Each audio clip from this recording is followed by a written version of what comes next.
Thank you for tuning in to this meeting of the Downtown Development Authority. This meeting will start at 8 a.m. Please keep your sound on, and we'll see you soon.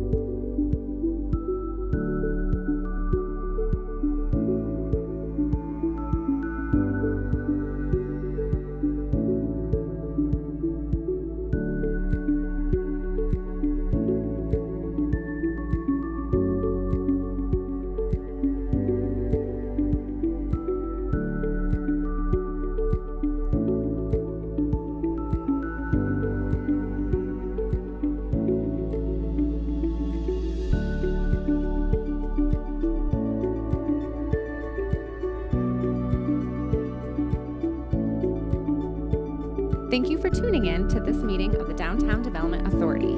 This meeting will start at 8 a.m. Please keep your sound on, and we'll see you soon.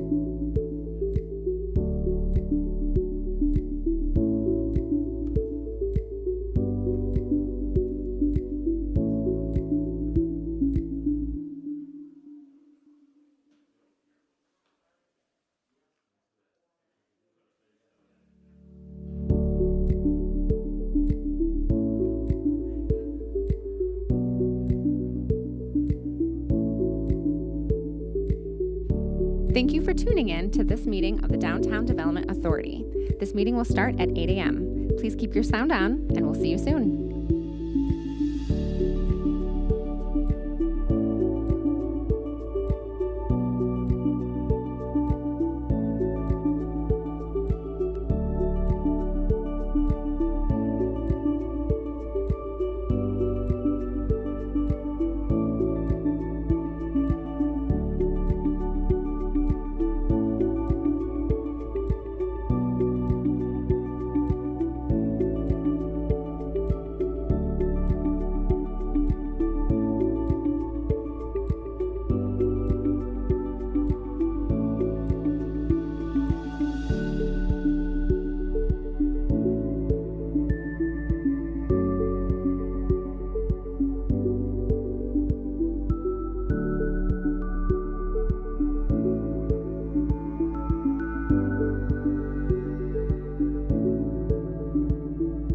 Thank you for tuning in to this meeting of the Downtown Development Authority.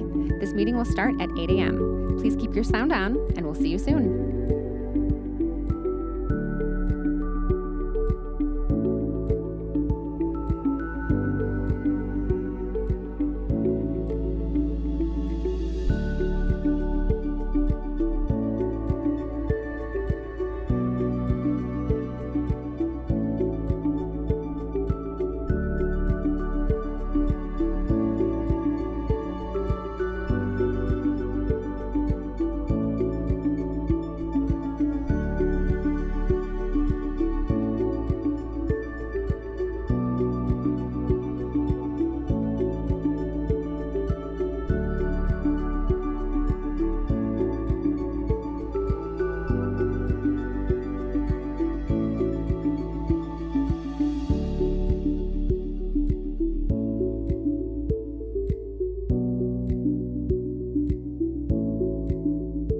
Thank you for tuning in to this meeting of the Downtown Development Authority. This meeting will start at 8 a.m. Please keep your sound on, and we'll see you soon.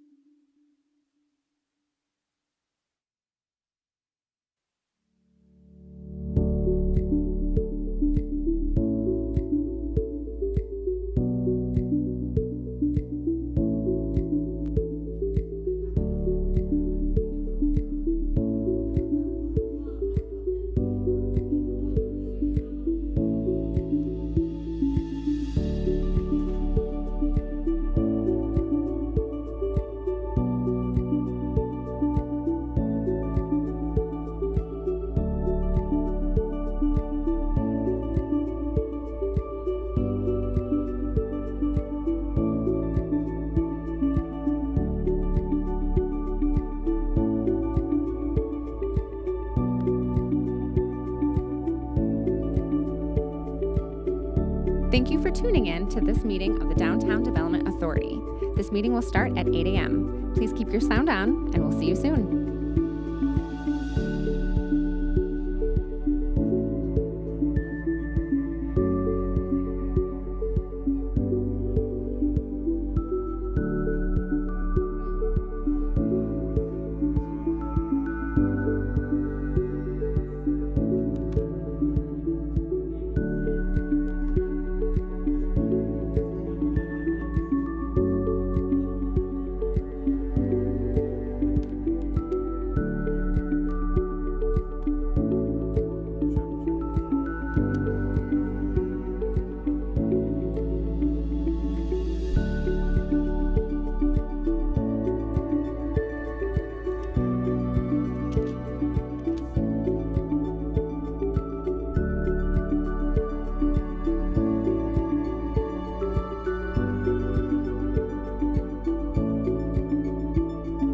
Thank you for tuning in to this meeting of the Downtown Development Authority.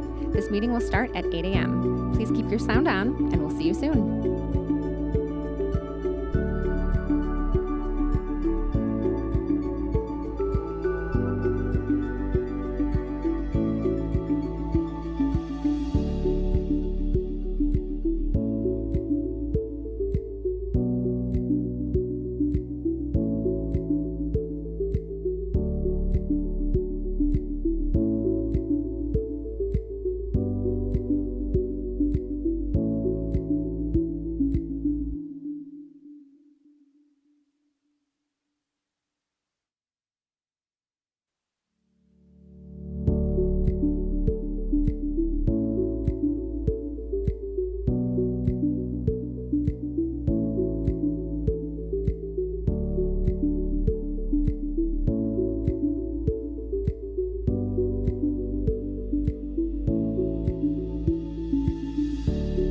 Thank you for tuning in to this meeting of the Downtown Development Authority.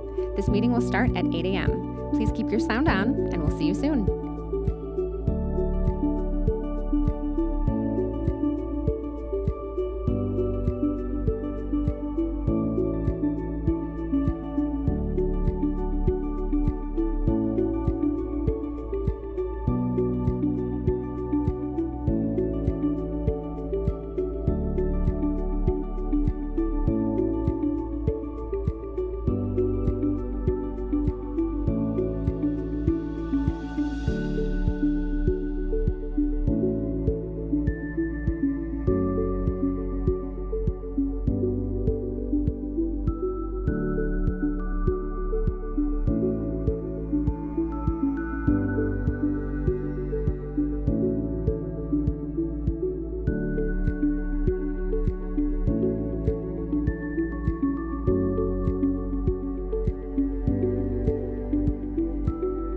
Thank you for tuning in to this meeting of the Downtown Development Authority.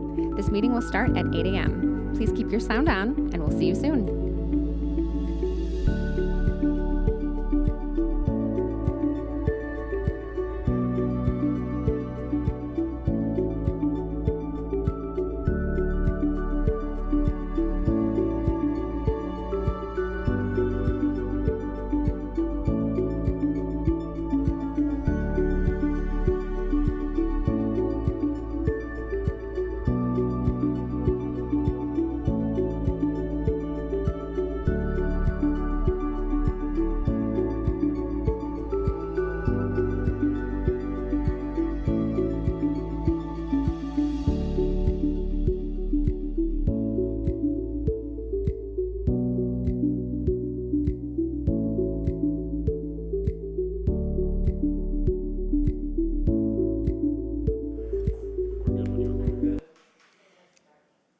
Good morning, everyone. Please take your seats. Sorry, I feel bossy this morning. All right, I'm going to call to order this Downtown Development Authority meeting on December 8th, 2021. Welcome, everyone. First thing is approving the minutes, meeting minutes from November 10th, 2021. Are there any comments or corrections that need to be had? I would move approval. Thank you, Cam. So we have motion and support. All in favor, say aye.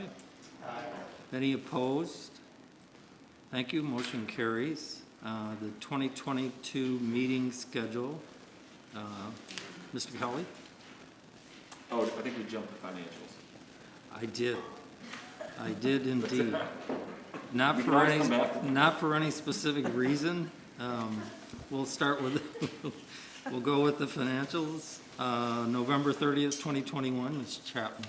Sorry about that. That's okay, I'm going to try not to be offended. Before you are your statements as of November 30, 2021. Not a whole lot of activity happened in the last month other than a lot of regular invoices, largest expenditures for public space activation as World of Winter invoices are coming through and getting paid. Right now, the non-tax fund is at 31.8% of budget for expenditures, and the local tax is at 19.6%. Your list of expenditures is in Statement D, so you can see all that has been paid. And if there's no questions, I would ask for approval for Statement D. Any questions at all for the financials? Yes. Thank you, Chair. Just, I don't know whether it's possible, and I don't know why this jumped out at me this time, but I was looking at Statement C and struggling with, you know, what's remaining and how much was remaining, and there's space on the right. Would it be possible to put the percentage that's remaining in there? Of course. That would be. Yeah, I can easily do that. Easy to see it quickly, what's happening. Sure. Thank you. Sure. Any other questions? All right, I'd entertain a motion to accept the financial statements. Support. Thank you. All in favor, say aye. Aye. Any opposed?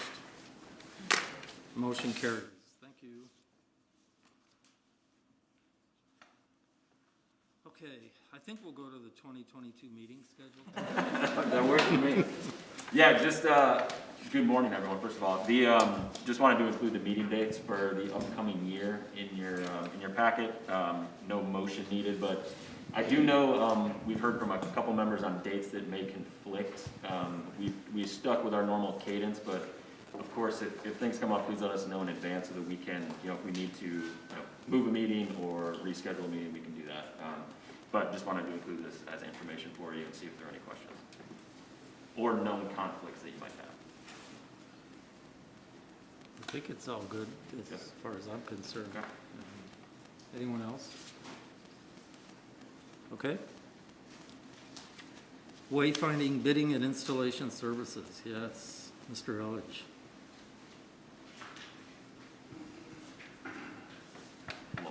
Good morning, everybody. I don't have any fancy pictures for you today. Mostly just going to stand here and talk at you. So just a quick couple of updates before we dig into sort of the bulk of the memo here. So I gave a presentation last month. I just want to kind of grab a couple of those points that are kind of hanging out there and provide an update.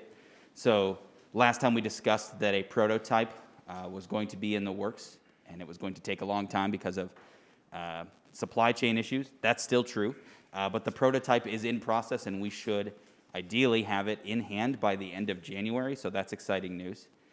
The other piece of that, which is why I'm here today, is we took a look at the implementation process in terms of prioritization of installing the actual wayfinding, and decided that because phases A and B of the prioritization plan do not require a vehicular sign, which is the sign that's being prototyped, the one that's built a little bit differently than the other prototype or the other wayfinding signs, we can move ahead with bidding and implementation sort of in conjunction while the prototype is being developed.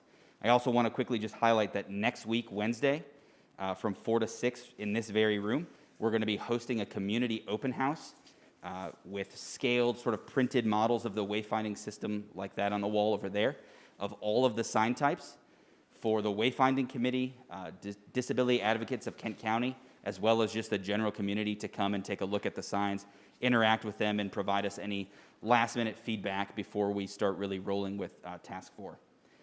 A couple of highlights to the Task 4 document that was included in your agenda.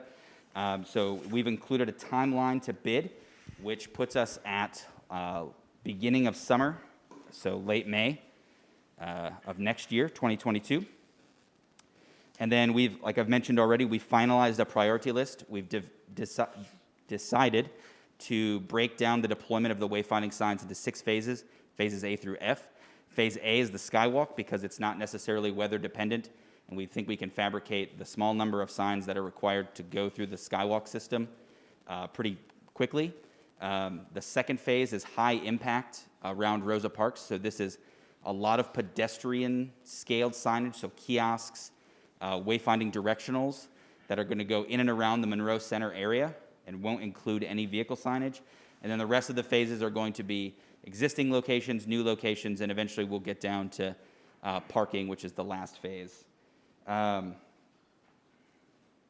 other thing I'd like to highlight too is there's a parallel process for implementation of the DGRI and City of Grand Rapids right-of-way maintenance agreement. So this is something we've been working on for a while, and it was proposed as part of this project to create a MOU for the wayfinding system. So we've decided to just sort of merge our right-of-way maintenance agreement and this MOU for the wayfinding system together. So that approval process will happen parallel to the bidding and implementation phase. That's a really high-level overview of the document that you have in front of you. And at this point, I'll just open it up for questions. Any questions? I have one, I'm sorry. No. So the 92,300, did that include an additional contingency? Is that why you reduced it? No, so the original approval that the DDA provided us to hire Progressive A&E and RLR had a contingency attached to it. We did not use any of that contingency, okay. So we actually reduced the amount okay. that we're asking for the additional phases. So we basically moved phase A and the last work of, the beginning work rather of task 4 into the prior approval. Okay. Mayor? Good question. So I just have one question. We recently have been talking about retail, and in one of the cities that we visited, they had on their wayfinding signs an opportunity to really easily make adjustments and point people to different retail shops. Is that something that at this late in the game could be added? Do we have that kind of flexibility with this signage? Yeah, absolutely. So, the broad idea of the wayfinding is that it should be really easy for us being DGRI, to repair, maintain, and update the system. That's one of the big flaws with the system we have now is it's such a monumental lift to update the sign. So we could potentially do that to any kiosk like this or any of the directional signs. We could certainly get really granular with it and decide to put sort of specific retail or specific businesses on it. Right now, as we've developed the content, we've sort of stayed away from that and really have focused on larger landmarks and sort of retail corridors, but it's certainly something we could investigate. What about like a QR code? Yeah, we could do that too. I mean, part of our system is 21st century and digital wayfinding, so any of those kiosks that will eventually be brought online in the literal sense, we could certainly update that on a daily basis. We probably wouldn't want to do that, but we could certainly add and take off businesses in relative real time. But yeah, a QR code is something we could also add to the more static wayfinding systems too. Inclusive of autos, when would the whole project be done? That's a great question, and I think that's going to be really determined about fabrication and during the bidding process. I mean, we're going to be up against supply chain issues in trying to get that stuff done. So it also, cost is a factor to that too. We don't exactly know how much it's going to cost to implement every phase until we bid it out. I've sort of viewed this as probably like a 3 to 5 year total project, depending on cost of and full scope of each phase. So a while. So I'll be up here a few times asking for approval for money for wayfinding signs. Any other questions? Yes. Kelvin, I'm still trying to wrap my head around exactly what this contract covers. Sure.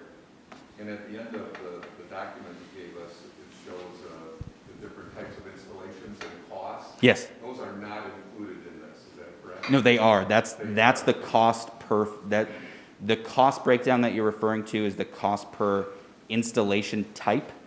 And then that cost is reflected in each of the phases. That's how much the phase costs to implement based on those prices.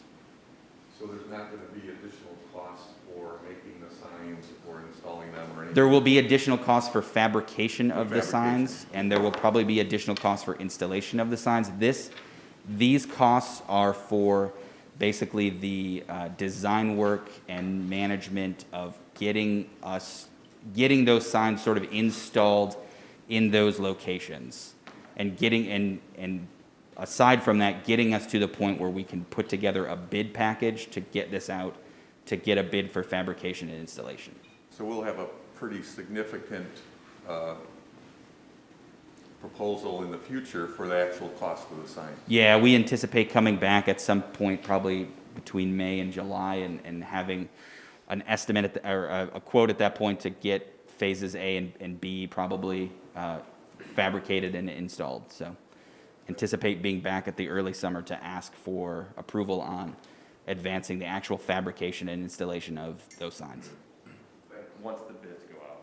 Once the bids go out, yeah. This will get us through design and into bidding. Into bidding, yep. And get bids back and understand more about what the cost. Yep. But this also includes making sure they're installed correctly and Yes, follow up on that. that's the big part of it, is all of the utility work that's underground and that we have to be cognizant of, so, Okay, thanks. yeah. Yes, Mayor Dunn. What's the anticipated lifespan of a system like this? That's a good question. I don't have a firm answer for you, but I will say that is something we've kind of talked about, is like durability of materials, and also with the maintenance factor, I think has been kind of top of mind for us. We want to be able to keep the system in good working order, and so our ability to maintain it more regularly and more easily, I think will allow us to really extend the life of the system, especially understanding beyond the maintenance, the ability to update it easily and change it and sort of adapt it to whatever downtown's changing needs are at that time. I think the system has the potential to have at least as long a life as the system we have now, which has been 20 years. And I could foresee this going much longer. So, yeah. Anyone else? Yes. Thank you. So if I understand you correctly, you're saying that they'll be connected hardwired to electrical. And so I was wondering if there's any capabilities for solar in spots that would allow for that? So yeah, some of them will be hardwired. I think there would be capacity for solar. We explored solar options on the Portland Loo as well, and sort of the challenge with that is we don't necessarily have enough sun. That's the word. Light. Sort of the winter to necessarily power those units independently. So we would still need power run to them to kind of cover the time of year when we just don't have any light, basically. So it's not impossible. It's just at a certain point we have to weigh the practicality of it, right? If it makes sense to invest in that infrastructure, if it doesn't maybe save us, if the return on that investment is over a very long period of time, it may not be worth it for us to invest in it. Good questions. Anything else? All right. If not, I would entertain a motion to approve the $84,300. Thank you, Member Dunn. Support. Thank you, Mayor. Any other questions or comments? If not, all in favor, say aye. Aye. Any opposed? All right. Thank you, Mike. Thank you. You get me for the next one too, Okay. but only for a little bit. You don't have to hear me talk The as downtown much. tree canopy report. We're talking about trees. So today we have Stephanie Adams and Lauren Davis from Friends of Grand Rapids Parks. They are our partners in expanding our urban canopy. They've been partners with us since 2018, I believe, and have done excellent work at getting trees in the ground, helping us pull dead trees, expanding that urban canopy. And I believe they have a presentation for us to kind of hit the highlights of their last year of activity. Good morning, everybody. It's bittersweet because this is my last meeting with you all as the Executive Director of Friends of Grand Rapids Parks. I will be leaving to be the new CEO of the Grand Rapids Public Schools Foundation. But I want to say that one of my favorite accomplishments since being at Friends is this partnership that we have, I think, reestablished with DGRI since I came on board in 2017. In the last just 2 years, we've planted over 400 trees in the downtown area. And I'm going to have Lauren give us all of the stats and updates. But I think the partnership that we've established, the different corporate groups that come out and plant with us every year, we couldn't do this without amazing businesses that are in the downtown area that are committed to this, volunteers, and obviously all of your support every year as you vote to add more and more trees to the downtown canopy. I'm really excited to see that the remaining amount of tree space that we have is really only 8%. So we have really taken what the areas of this city have in the downtown to the next level by planting so many trees. So I'm going to turn this over to Lauren, who's going to kind of give us all the facts and figures. And you have a packet in front of you as well, and then we'll be here for questions after his presentation. Thank you so much, Steph. Almost did a stand-up routine here. Thank you guys all. Again, I'm Lauren Davis, Urban Forest Manager with Friends of Grand Rapids Park. So I've pretty much been planting with you guys since I started in 2019 with Friends. So it was one of my first projects was planting trees downtown. So it's been a really awesome experience, as Steph said, to be able to kind of get through and get this work done in these areas where we know we need trees, and it's also the most challenging place to add green infrastructure. So obviously this partnership is huge in getting that done and to actually get all those benefits.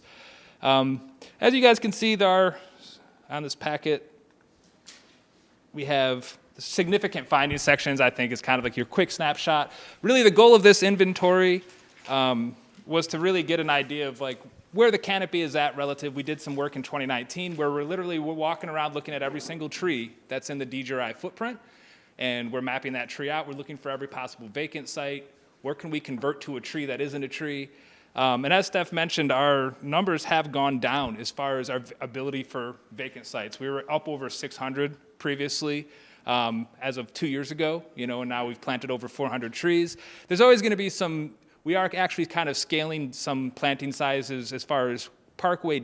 We're kind of stacking trees in a little bit closer than we probably previously would with permission of the city forester because we know we have not that many opportunities to create canopy. But this basically, we ended up with over like 5,066 trees, which is roughly about within 3% of where we were at 2 years ago. Doesn't seem like a huge gain, but at the end of the day, if you keep the trees you have, you're doing a great job as a city. Especially urban areas, you're losing on average 7 years is the lifespan of an urban tree. Newly planted trees, you're going to lose on average 1 out of every 3 trees every 2 years. So we're doing a great job of maintaining canopy, adding trees when we're getting new development. So that's been going really well. One thing that I didn't think was kind of cool is that we actually added 2 new species to the downtown area. We had 95. The pine trees that were planted in front of Van Andel are actually pitch pines, which we did not have in the downtown footprint previously. So kind of a unique little bonus add of a conifer. We also added a sweetbag magnolia, which is kind of a native adapted magnolia species. So kind of some 2 trees that we're kind of playing with. We didn't plant the pitch pine, but I was excited to see it go in. As you can see on number 1, our common species are still pretty much the same. We've had some fluctuations percentage-wise. We've been planting a lot more elm species as a city, and that's been great because they put on canopy fast. But at the end of the day, we have some species still that are over 10% of our total canopy in the downtown area, and that's never something we necessarily want. So we're really looking at continuing our efforts of biodiversity and the planting that we're going to add. Again, you can see too, number in 0.6, 72% of our canopy is considered young trees. What does that really mean? It means from a maintenance standpoint, they need to be pruned more regularly. They need training. And so that's something that in the future I look forward to finding opportunities for Friends to kind of partner with DGRI and their horticulture team and kind of carry some of that work out to ensure that some of these trees that might be fair condition young trees end up as good condition mature trees. In addition to the 462 vacant planting sites, we also have 228 sites that are either removals, trees that, this tree isn't going to go in, it's in decline. It's not going to be a beneficial tree anymore, so we can pull it out and put a new one in, or it's a stump. Basically, these are spots that we know we can add a new tree, but we have some work to do first. Melvin and DGRI have been fantastic this past year in remediating some sites and allowing us to get trees in some of those significant locations. Kind of give you a breakdown there of the species and some of the different data point collections. I did want to give you guys just, here's your overview of the entire footprint of what we collected. So each of those little green dots represents a tree asset of some sort. And in this next picture, this is basically on average within 5%. There might be a dot or two that slid a little, because we moved a tree. But for the most part, those 400 trees that Steph was mentioning, these are the areas that we put them in. You'll notice we have added canopy in areas where we had 0% canopy. So we've been kind of filling in those areas on the boundary, on the outskirts of the border, kind of creating an environmental barrier, an ecosystem barrier next to the highway. And then after we kind of have maxed those areas out, we've been looking at all of these prominent spots downtown where we don't want to see an empty stump tree well anymore. We want a tree there every time. So we've now been able to kind of move into that phase and focus on those more significant plantings to add canopy within the specifically super duper urban downtown area. So we're very excited to continue that. And then, I did want to share some of these pictures. These are some of the plantings, including the Division Street medians, which was a very cool project to be a part of. On the bottom, we see our youth watering team as well, who are helping us water these trees. So again, all of this stuff, none of this would be possible, without the support of DGRI and the DDA. So we're really excited to keep going. And I did want to open it up for questions. Any questions? Sure, I have a question. Yes, Mayor. So just two questions. Thank you for this. Thank you both for your work on this. Absolutely. It's really nice to see our downtown tree canopy increase. But I'm curious about two questions. For the 2021 inventory sites, do those include the new trees that have been planted along Ottawa, the trees in front of Monroe, in front of the new RDB location? I know between construction, both private and public, we've added a number of trees. Absolutely, yeah. So it does include those sites. Yeah, I was kind of waiting on some of those projects to get finished so I could go drop the new trees in. I was very excited. It was kind of like Christmas morning for me. I'm like, get to add these new trees to the inventory. So we did capture a lot of it. There are always going to be obviously some changes that we don't capture, but the ability of this is that we're going to be able to do this snapshot, kind of quick hit. We know where all the assets are. So going forward, we can do additional management of these assets as well. Great. And then the next one maybe is more for Mr. Kelly. Do we have a plan to fill those 462 opportunity sites, vacant sites? We do. Part of the ask this morning is to move into our contract with Friends for next year. So that'll get us, I think, another 200. Yeah. And, we've always tried to balance the need we want to get all the plantings done now, and we want to make sure that we can maintain them and get them in. So we expect to continue to work with them, but the ask this morning is to plant 200 more. So potentially, if we're doing roughly 200 a year and maintaining what we have, we could get closer to filling all the potential sites within 3 years. Yeah, I think my math. I think that's a reasonable goal. 690 remaining. Yeah. So that seems doable within 3 years. Yeah. What's restricting us from just trying to catch up quicker? Watering and maintenance are the big two challenges for us as an organization with adding additional trees. But in the same time, the more trees we're planting, the more funding we have coming in, we can look at that, and we're actually going to be building an additional watering team of not just 14-year-olds on bicycles, but maybe some 18 to 24-year-olds in a watering truck. So we're looking at different ways, but really watering trees, there's no advantage to watering trees that makes it faster. It takes the time it takes, and when a tree is downtown during rush hour, it's not the easiest thing to water. So some of those methodologies that we've adapted work, and some that just take time still. So I'd say that's the primary issue, is just keeping them watered so they can make establishment. Mayor asks this question every year too, and I just want to and I appreciate the question, because you could hire a landscape company or a tree company and plant the trees, and that's not what Friends of Grand Rapids Parks is. Really, what we do is, our goal is to plant trees all over the city, and our partnership with DGRI is a very special one in terms of, we know how important it is to plant in the downtown area, but the reason why we do it and how we do it is utilizing volunteers and corporate partners to be able to plant with us. we never want to be seen as a landscape company, and so we could plant 400 trees and then not plant in the Southtown area and other areas of the city. But really, for us, it's really, we're really focused on diversity and diversifying tree planting across the entire city. So we could always get there faster, and Friends is going to be a little bit slower, but I think that it's really building that relationship and also having those corporate partners buy in and having a connection to those trees in front of the businesses too. So I just wanted to share, just from a mission standpoint, that's why we don't do all of it as much as we would want to. It's a great point. It's more important than the numbers sometimes, obviously. I was going to say, piggybacking off of that too, we did actually do a planting this fall with the GR Chamber. They came out and planted some trees downtown with us, which was pretty great. But yeah, there's something to be said for when the person who lives in the city puts the tree in the ground downtown by their favorite brunch spot, and then they go by that tree. They're going to look at that tree a little differently. I think anyone who's planted a tree has had that experience. So there's something special about that when you connect both businesses, residents, tourists with trees in our city. So definitely huge value there. Thanks, Steph, for that point. Any other questions from anyone? First, I want to add my thanks for the great work over the years. It's so cool to see the increase of canopy. I thought I heard in the very beginning that we mentioned like an average life of a tree in downtown. Did you? Yeah, there are some statistics that we all kind of use as general placeholders, and on average in a true urban area, which downtown Grand Rapids is that, you get a little bit, some of it's, not as urban as some other, cities across the country, but on average 7 years is how long a tree will last. And you think that's pretty wild when you think of we have tree species that can exist well over 100 years old. But again, limited soil space and all the stressors that come with being in an urban environment can lead to that, early mortality rate. So one of the things that I think I've learned contributes to that is the lack of space. I'm not sure what we call it, but the space for the roots down below. Absolutely.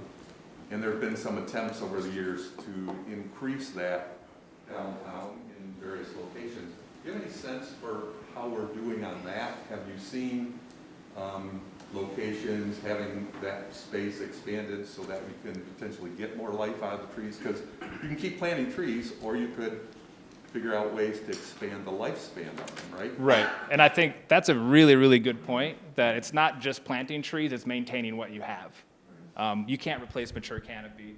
I know Mark Miller, I worked with him pretty extensively, and I don't know if you want to take this. No, I wanted to add to. No, just when we work with Mark a lot, that every time there's a new project that goes in place, I love that DJI is always thinking about how to add bigger tree wells, bigger spaces for the trees. So I would say as we continue to move forward as a city, that has been essential. And as we've looked at infrastructure projects, how can we do raised beds and other things? I think the Van Andel Arena is a perfect example of a project like that. And I know, Mark, we were just talking about another project where we're around the corner from Van Andel as well. So exactly right, because the best trees that are in the downtown area that are right in the immediate area are probably the ones that are right in front of DeVos Place, because they're in those raised beds.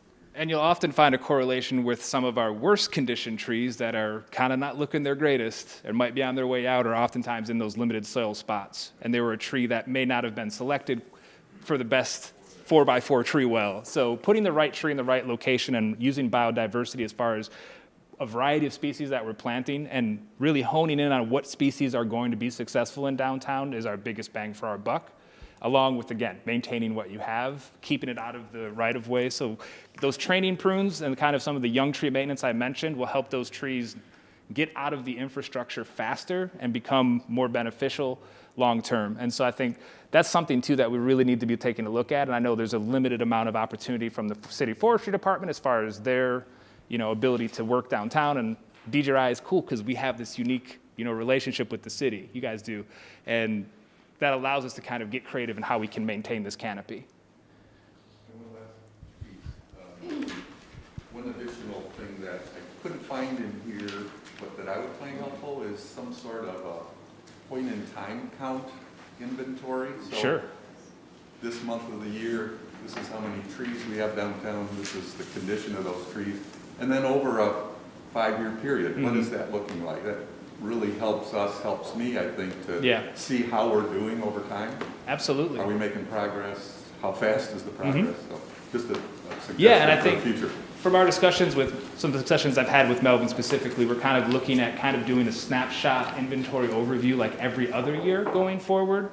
That's going to be a better use of funds. And then long-term, looking at the city of Grand Rapids within the next 5 to 10 years, doing an actual additional canopy study using aerial imagery again, which will actually, when we have the 2015 data that said there's 5% tree canopy downtown, and we're trying to get it to 10%, that's from that aerial overview study they did in 2015. So you don't really see a significant change outside of at least 10 years. So that's something that, again, down the line. But in the meantime, we can go count every single tree in the downtown footprint, and I'm happy to continue doing that so that we can monitor the health and progress of our canopy there. Yes. Just a quick question. This is fascinating. From where do you source your trees? I mean, there's a lot of trees every year. And then just a follow-up, what goes into determining sort of the mix of species that you decide, right? I mean, you mentioned that you don't want to get above 9-10% on any individual one? Stay below 10%, yeah. Below 10%. And again, that's like if you've ever seen a block that had all green ash trees that got all removed because of the same pest and you lost all of your canopy. By planting a variety of trees, if something does come that kills one species, you're not going to lose all of your canopy at once. So with that, we have a planting palette that we use. The city of Grand Rapids does have an approved species list for the public right-of-way planting that we are all supposed to adhere to, residents, contractors alike. Doesn't always happen. There's some trees that end up in the ground, but we source all of our trees from Michigan. There's basically Parma near Jackson. We have a tree farmer that we've been working with for over 5 years, 3 years since I've been here.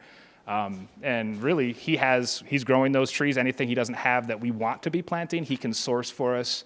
And then he's literally asking me, like, what do you want me to put in the field for 2 years from now at this point? So we've been very intentional about sourcing local trees to get a wholesale price so we get biggest bang for our buck. We've been doing a lot more. The types of trees we're planting are establishing faster too. So we're trying to make sure we're not putting a little tiny half-inch tree, on Fulton Street, downtown. It's like, no, we got to put something sizable there that's going to be able to handle the stress of that urban environment. So different species can adapt, to different settings, but not every, I always tell people a street spot is the worst place to put a tree. It's a terrible place for a tree. But we want trees there. So we're going to make it work. I don't know if I answered all of your questions. Thanks. So I'm sorry if it's in the report and I missed it, but approximately how many trees die each year?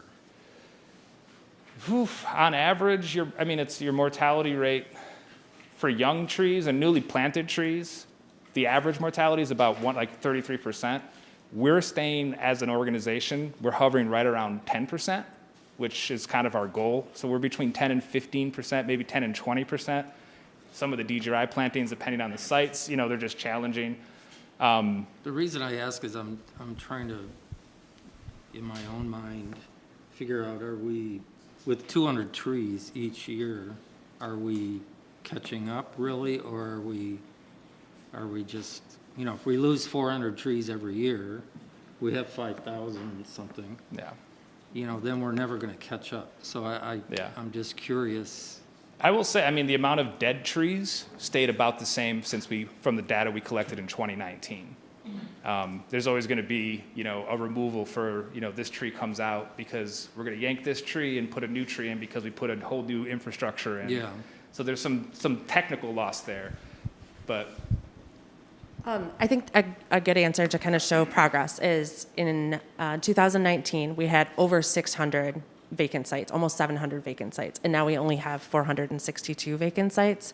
So I think, over those years, we always lose trees, and we'll continue to replace trees and add canopy. So I think we're always going to have an opportunity to plant more trees, even going forward. Maybe it'll only be 100 trees or 50 trees. But we do believe that those 200 trees do make a big impact, and as we continue to raise them up and look at other opportunities and work with other contractors in the area to make sure they're adding more canopy, we do think we're making significant gains, even only planting 200 trees. Now, we can plant 200 trees this year. It doesn't mean we couldn't plant 250 trees next year. We just balance it through all of the other things that we want to do too. And Mayor Bliss has a big goal to plant 500 trees in the Mayor's Green Initiative. So we just kind of ebb and flow and weigh out like where that is. But doesn't mean like the Mayor's Green Initiative couldn't come to the downtown area in 2 years and plant 500 trees in one, well, I'm not going to say one day anymore, but we used to do that, but yeah. One other point, Mr. Chair, to build on that. So we've been tracking the tree planting since about 2017, at least the number of trees downtown. In 2017, we had, our inventory was 3,100 about, and now we're a little over 5,000. So we continue to track and we show progress. The other point I was gonna make is, this is obviously an important partnership with Friends. We also do other tree plantings like Van Andel and some of the other projects that come online. And if you think about, I mean, when you look at that map, projects like 201 Market, the cities, the Colebrook water site, I mean, there's still some significant sites right now that are vacant, have a lot of asphalt, that as we, transition those, there's opportunities to really make big impacts. Definitely. We just have to maintain. Yeah, you're reading my mind. I was thinking the same thing. It would be nice to get the vacant spots filled and really focus our attention and time on the Absolutely. pruning and maintenance and replacing the dead trees and stuff. As a general placeholder, city forestry departments tend to use about 1% loss of your overall canopy as a guiding. Like, if you assume you're going to lose 1%, maybe you don't, but between normal tree mortality, development, acts of God that take trees out, car crashes that take trees out, whatever. So we have over 80,000 trees. That'd be, 800 trees a year, 8,000, it's in there, and so I know we're below that, but at the same time, like, that's your kind of general guiding principle, because trees move slow. It's easy to throw them in, but they don't really start doing what we want them to do until they get like 3 to 5 at least in the ground. So that's the big challenge.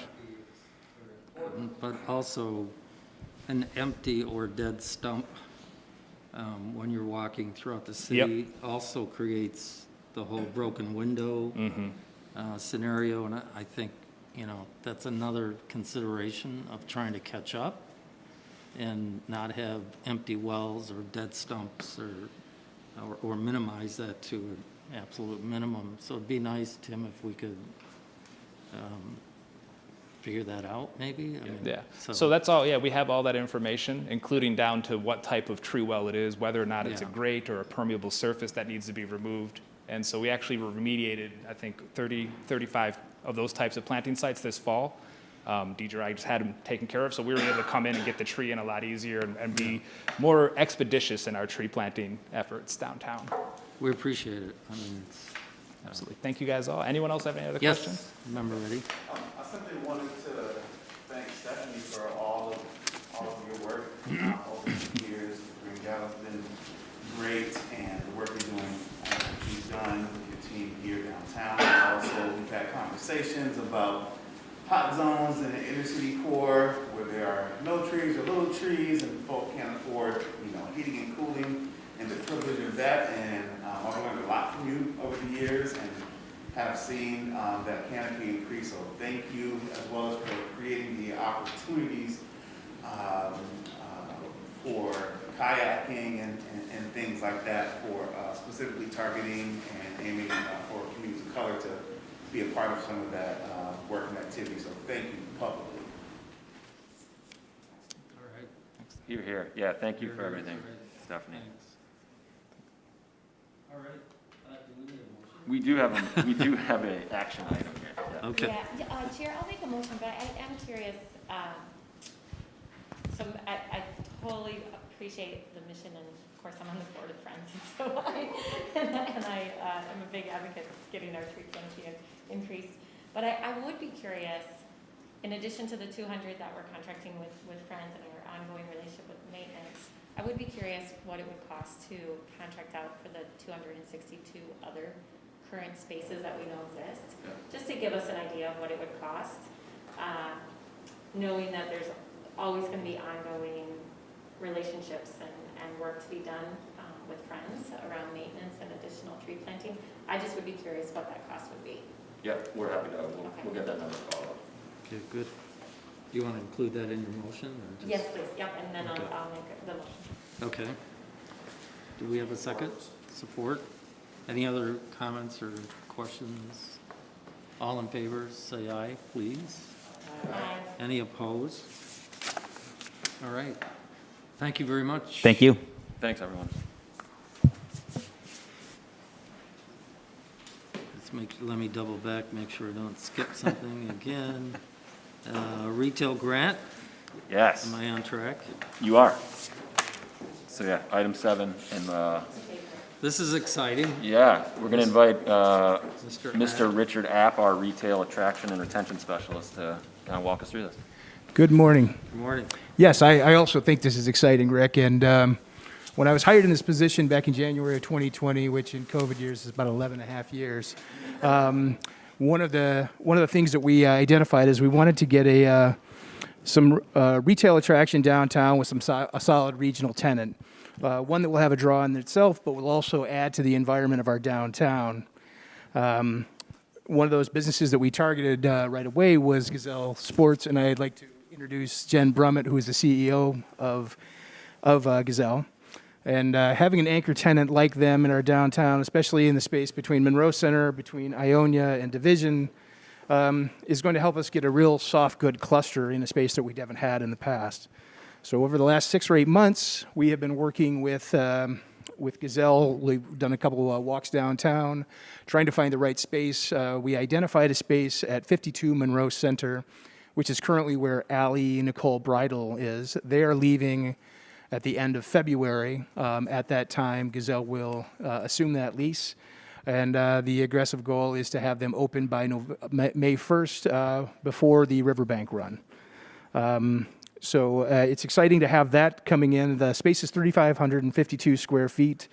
The landlord, which is Monroe Center LLC, and the property manager, Rockford Property Management, has done some generous concessions on their part. What's nice with working with someone like Gazelle is they've already been in downtowns. They've got space in Holland, in Kalamazoo, where they started, in Birmingham, and so we worked with them on putting together a roadmap that we could feel would be successful for them.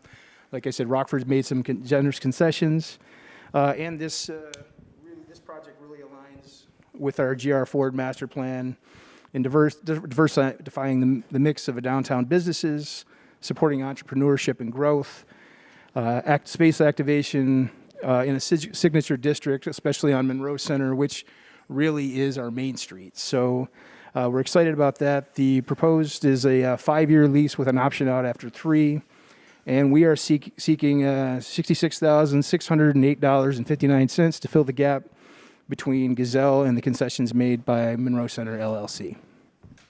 So if you have any questions for me, that's great. Otherwise, if you have questions for Jen, I'd like to pass the mic to her.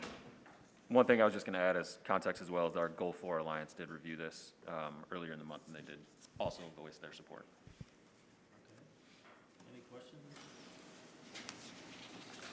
I don't have a question. I just have a comment. I'm so excited, and Jen, thank you for being here and all of your work on this. It'll just be really wonderful to have you downtown. Our team is very excited to be downtown. We shared the possibility of this with our team 2 weeks ago, maybe 3 weeks ago. And I will say I went back into our store the day after, and our team was abuzz about what we could do downtown and the things that, how many runs can we have a week, and what groups we're going to bring in. So to be able to activate downtown and become a larger part of the community here is a dream. I think I've shared that with you, Mayor Bliss. So thank you for the opportunity, all of you. We are excited about what's ahead for Gazelle Sports and for downtown Grand Rapids. I would like to move approval of the grants. Support. Any other comments or questions? We too are excited, so Thank you. welcome. All in favor say aye. Aye. Any opposed? Abstain, Mr. Chair. Okay. Thank you. Thank you very much. Thank you. Good stuff. Yeah, I'm excited. Very exciting. All right, speaking of exciting, downtown holiday ice skating support. Yes. So I kind of gave you an outline of what's going on here in the memo, but at a high level, I think we're all aware, and we've been involved in the construction at Rosa Parks. That is still underway. Fingers crossed, we expect that to be finished in February. But a lot of that is just contingent upon when materials arrive from out of state. So Recognizing that, we don't expect that the rink will be open for the winter or be able to host skating this year, and we know how important that is to the community and wanted to find a way to continue to offer it. So got into some conversations with the city and some of our other community partners, and sort of fortuitously, and I think remarkably, we were able to identify Van Andel has time in their calendar, space available, and we're really a willing partner. So really what we're asking for today is just a repurposing of the money that we already had in the budget for skating operations at Rosa Parks.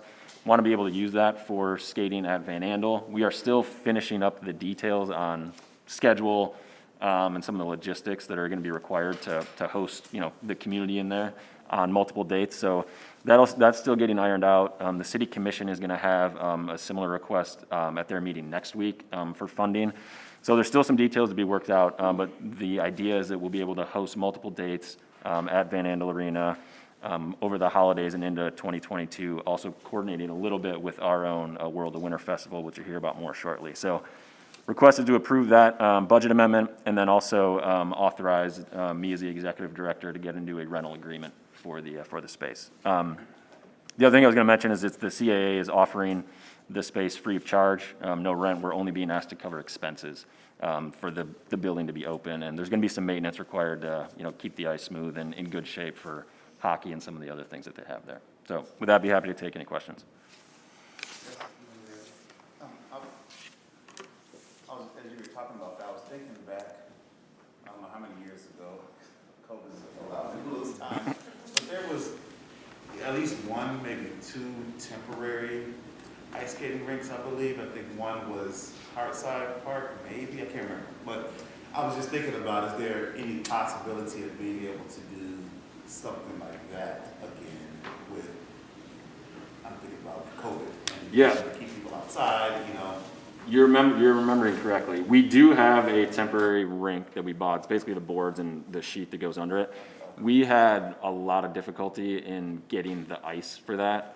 As we all know in Michigan winter, the freeze-thaw cycle makes it really difficult to plan. And then once it freezes, the ice is often uneven and it just doesn't. So it's we can definitely use it. We do plan to use it for other events, but just given the uncertainty with how it functions, it didn't seem like a great way to pivot for the community skate.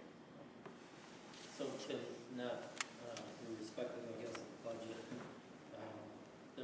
there is some opportunity to do synthetic ice in the future, correct? That was a conversation that we looked at, yeah. Yeah, so I mean, that might be option, a solution to the freeze thaw and Yes. really create more than one skating area for the city. Yeah. Has anyone been on synthetic ice before? I haven't. You have? How is it? When I worked in Texas, we bring, Sunday we go to Texas to bring an ice skating rink from Michigan down there, and it was what Olympic athletes used to practice in. Yeah. And it was just crazy. It was they put these tiles down or something, and you'd fly on those things just like it was ice on ice skates. It's wow. Yeah, that was something we looked at for as an alternative. Shipping times and costs were sort of the big barriers. But in the future, I mean, I think that we've talked about places like Calder Plaza and some of the other areas. Like it might be a great installation. You can use it year round. Excuse me. A big synthetic ice rink at Calder, wouldn't that be great? Awesome. And a few more trees. I think member Ottawa had a question. I'm sorry. Over. I'm sorry, Jim has a question too. Just a question with regard to the cost. I assume that the novelty of being in Van Andel will draw a much larger crowd, perhaps, than a typical year. Have you guys taken into account that, and is this going to be enough, I guess, is my question.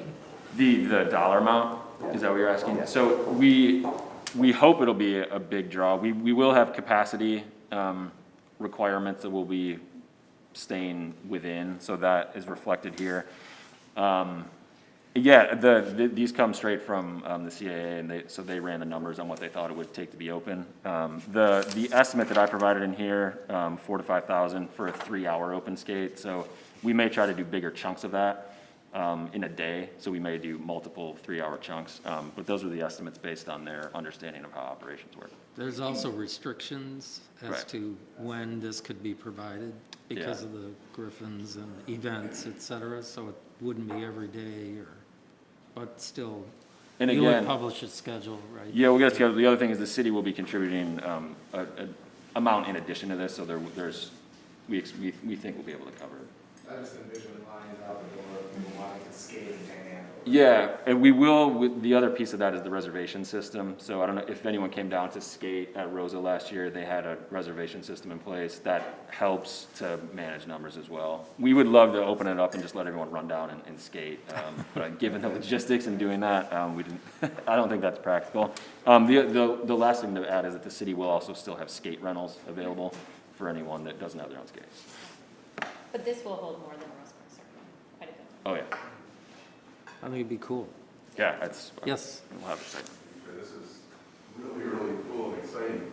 I also want to make sure that it's accessible to everybody, that there's potential for a reservation system that might be hard for some folks to manage. There's a likelihood that if we're not real intentional about the publicity about it, that people that aren't seeing it on TV or in the right social media might not learn about it. So just wanted to raise awareness of that. We're going to continue to work toward a more representative downtown. We got to be real conscious about that. Yeah. Great ad. Yeah, and my only final thought is, it'll be interesting if it is a huge success. Is this something that we could continue in the future, even once the Rose Park Circle is open back up? We have multiple opportunities for people. Yep. Remember McNeil? Just curious what the forecast for Rosa Park Circle is. Yeah. The last time I guessed, I was wrong, but February is the latest date, the latest month target that we've been doing. Of what year?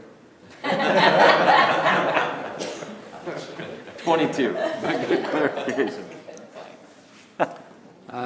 Okay.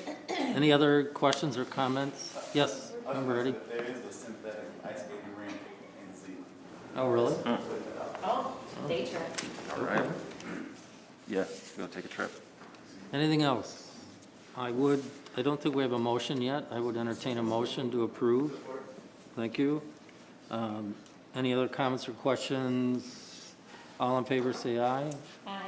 Any opposed? All right, motion carries. World of Winter, we're moving right into this. Winter's here. Right from skating into.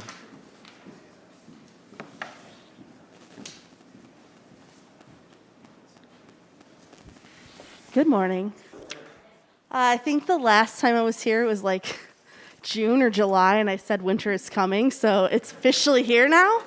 And Megan and I are here to give you kind of an update on what we have planned for this year for World of Winter, our 2-month-long festival that continues to grow every year. So I think last year we had about a little close to 40 events. This year we've got 50.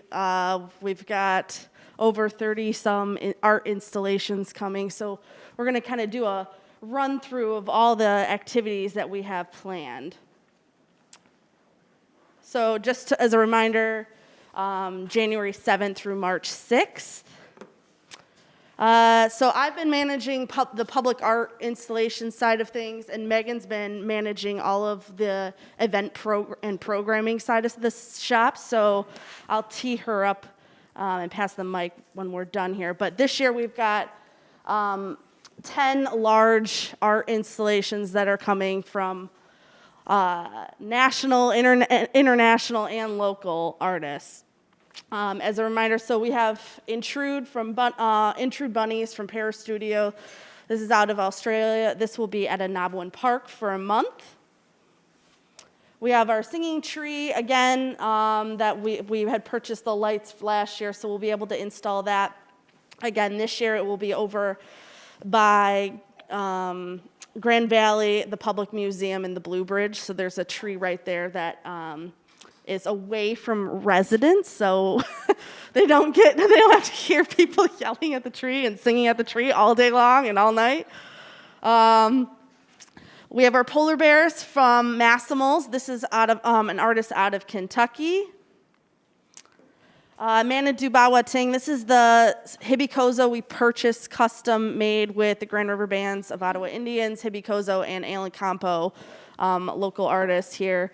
So this one we just moved over to 6th Street Park by the fish ladder. So it looks really great over there, and it is there permanently, temporarily, until the new renovations for the park are started and whatnot. But we're working with Parks Department for the permanent location over there. So it'll be there for a while, though. We also have Submergence from Squid Soup out of the UK. This is going to be on the Gillette Bridge. We have the Light Maze from Spain. This will be at 555. Trumpet Flowers out of Australia. This will be at Nanabuan Park. Crank Zappa from Amigo and Amigo. This is out of Australia as well, and this will be on the south lawn of the Grand Rapids Public Museum. There's a lot of great educational opportunities with this guy, so we'll be teaming up with local partners to help us with that. The Loop out of Canada. This is from Krios.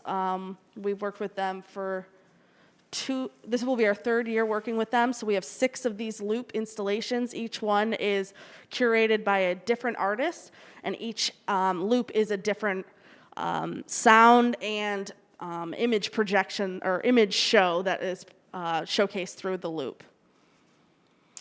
Control No Control from Irregular out of Canada. This will be here for a week in Nanabuan Park, and they're teaming up with local team Live Space to help do the installation. And then again, we can't do this without all of our local artists and placemakers that we have here. So we do a giant cast call here locally, offering grants to help do their own placemaking installations and events and programming. So last year, I think we funded, it was 17 grants. This year, we're funding 27. So we had 36 total applications submitted from local placemakers and event organizers. So quite a big jump from 17 to 27, which is great. In total, we have 15 separate different installations and 6 different events. So this is just kind of showing you just a couple of the ones that are coming.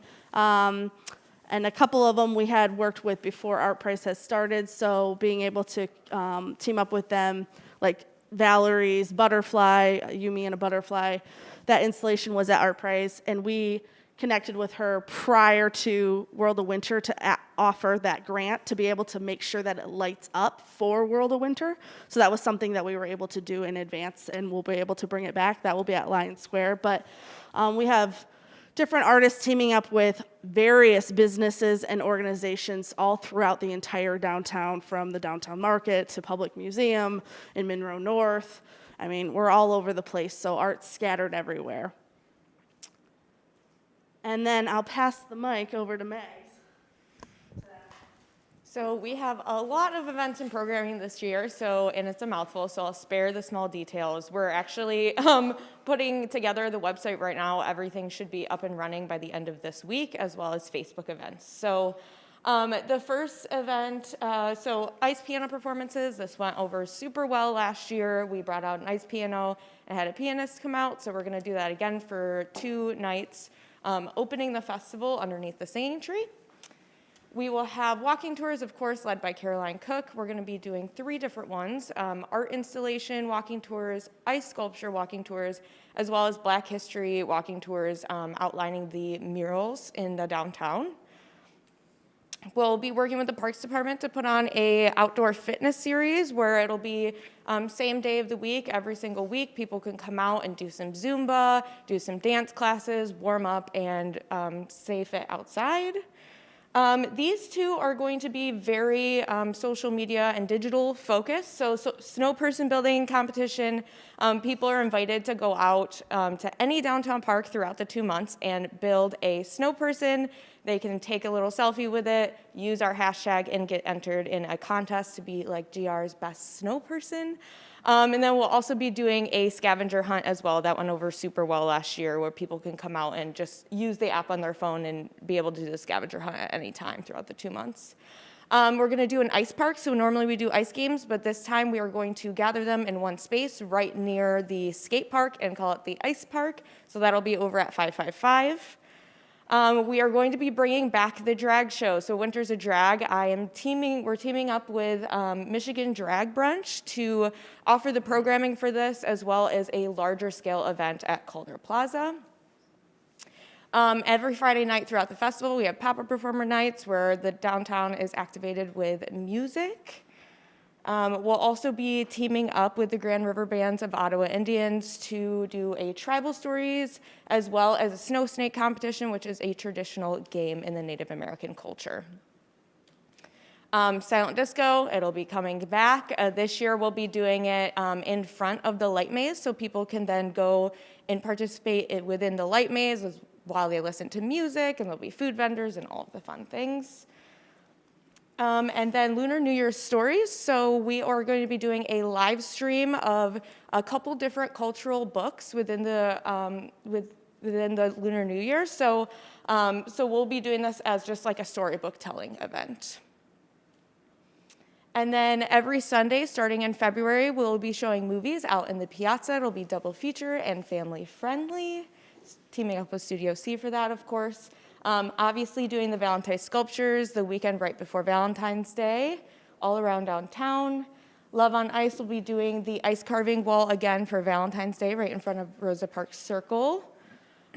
Teaming up with the Grand Rapids Asian Pacific Festival to put on a noodle festival this year. So a bunch of different vendors with a bunch of different hot noodle dishes, as well as cultural entertainment, bringing together an event at 6th Street Park. And then we will be including a ton of different performances around the installations, dancing, singers, DJs, a bunch of different things throughout the entire 2 months of the festival. So that is pretty much it. I'll hand it back here to Kim. So today we're actually making a media advisory announcement on all of the programming that we have going on. Website will go live with all of the activities, and we're going to continue to add more additional activities that we're still working on.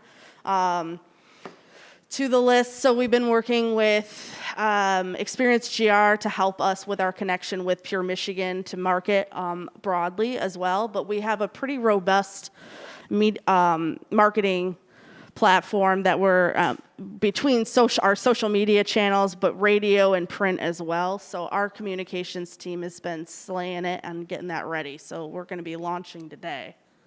And happy to answer any questions that you might have about this year's program.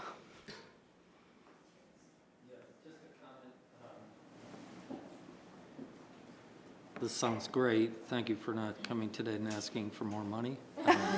Just kidding. Rick, you won't give me more money? Just kidding. But I am curious, are any of the art installations available for sale so we can do some another permanent installation? Or So the local art installations will probably be for sale if we want to keep those. The only one that for sure is for sale from the national is the polar bear installation. The other ones there are artists like the Crank Zappa and Trumpet Flowers.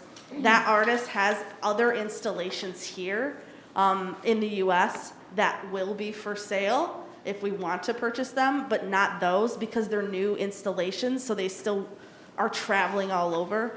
The international ones are really hard to purchase because they're trying to get as much leg out of them as they possibly can all over the world. So unfortunately, those aren't an option, but local stuff for sure. So if you're Also, interested. I think the polar bears would be a nice addition to our crocodile. I mean, maybe not. Yeah. Not in the alley, but some other Lion Square. Yeah, right. Those are open for purchase. I'd have to come back and ask you for money. So heads up. I'm sorry, Mayor. No, it's a good question. So my question is about marketing.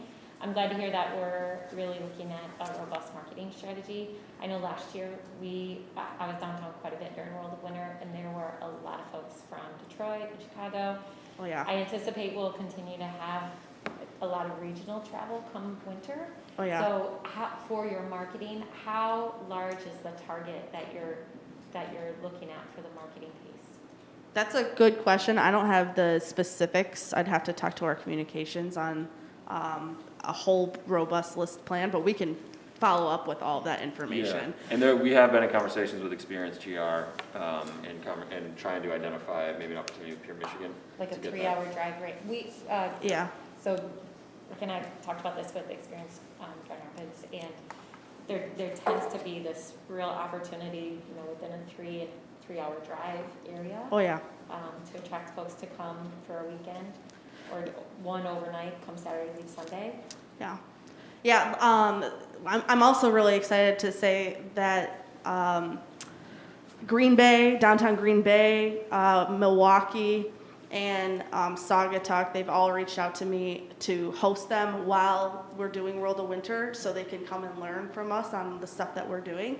So I'm organizing that right now with both 3 of those downtowns on how we can host them their plan is to come in from the whole weekend to experience World of Winter. So it's nice to see some of our downtown counterparts looking at us and excited about some of the stuff that we're doing. But also, that's heads in beds as well. So good news. Thanks. And a lot of that was generated by virtue of the award, the IDA Pinnacle Award that we correct. released this year. That got us a lot of attention and recognition from a lot of our counterparts from all over the U.S. Member McNeely? Just a comment, which is thank you. I think this is an amazing program that fills a gap, obviously in the calendar, but also leverages or turns into a strategic asset, what sometimes a liability for Michigan cities, which is our winter months. So I think it's smart for the DDA to do this and be a catalyst, and your execution of it is amazing, so thank you. Oh, thank you. Yeah, it's been fun to hear from some of our counterparts that are like, ew, winter, but are excited to hear that we're owning it and yeah, winter. So it's a different attitude going around, and it's really nice to see other people get excited for it. So thank you, Greg. Member Talon? Similar comment. I remember several years ago when we started talking about embracing winter. I'm not a winter person. I thought, yeah, right. But y'all are rocking it, and this is really amazing. And part of the testament to that is that other places are wanting to find out what's going on in Grand Rapids. I don't know how you can manage all this stuff. It's quite a portfolio, but thank you, and I'll be out there. Awesome. Get your snowsuits on. Yeah. Thank you. Chair, can I Yes. ask one other? It's not really a question, it's just a comment. Again, tying into our conversations related to the drive that activities and events have for our local economy. And so I love what's happening with World of Winter and us embracing winter and making it fun. But I'm curious if we thought about how do we do this all year long and embrace every season? So how do we have a World of Spring, World of Summer, World of Fall, and start to fill in those gaps in the calendar that we currently have? How do we really get this overarching annual calendar outside of what some of the events that are already programmed and planned by others? How do we start to fill in those gaps? So that's just something to think about. Yeah, I definitely hear you on that. I think it's money and time and staffing is a big thing too. But I mean, we definitely want to fill in the gaps for sure. And I know our summer months are pretty robust with lots of activities. But it's nice to hear our prizes for sure coming back next year in the fall. And we're working on some spring stuff for sure, not at this scale. This is a big part of our annual budget, honestly. But I mean, I'm happy to come ask for money any day. Or we need to find avenues for revenue. Correct. Right. Yeah. Exactly. So thank you, and we'll definitely keep our minds going on how we can continue to further this effort. Thanks. Yeah. Any other comments or any questions? All right. Thank you Awesome. very much. Thank you, guys. Art Prize 2021 report. So, just for everyone's benefit, I just had an email from the Art Prize Executive Director. He's not able to join this morning. Okay. So we can host that in January. Okay, if that that sounds fine. Okay. And we'll move into your report, Mr. Kelly. Yeah, thank you, and I will kind of save details of the executive report. We do have a statutorily required informational meeting after this that I have a presentation for, and I was going to do most of my executive director update there. A couple of things I did want to highlight for your benefit. A reminder, Melvin mentioned it, but we do have the Wayfinding open house that'll be happening here next week. On Friday and Saturday of this week, we'll have the South Division shop hop is going on. So come down and walk the avenue and see some of the pop-up vendors. There'll also be food trucks and some other activities going on there. Last night, there were public hearings on 2 downtown-related things. One was the Spectrum CTI that I believe went through without any issue, was approved. And then we also, Mark Miller on our team with some other participants, gave an update on social zones. There was a public hearing that was part of the original approval process that the city put in motion. So public hearing on that last night, it all went very positive. And then lastly, we did have an update from Just Air. So Darren is with us, I believe. Oh yeah, Darren's here, but just wanted to pass on. So we got an update last month. Darren gave us a presentation. A couple of points to hit. Our public dashboard for the air quality monitoring sensors will launch on December 17th. We'll also, as a part of that, we'll deploy signage so residents can go sign up, opt in, either via QR code or their phone number so they can get text alerts and updates.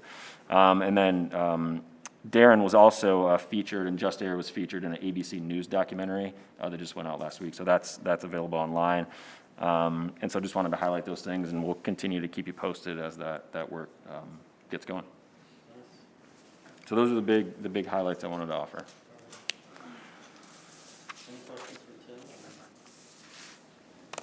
All right, next item is public comment. If there's anyone in the audience that would like to make a comment, now is your time. Don't be shy. Seeing none. Board member discussion. Do we have any words of wisdom? I don't have words of wisdom, but I just want to wish everyone a happy holiday. It's been a tough year again, and I'm really proud of the work that DGRI has done and our community coming together. So happy holidays, everyone. And if you get a little bit of applause. That's nice. Thank you. Yeah, happy holidays. We appreciate that. Anybody else? All right, we're adjourned. Thank you very much.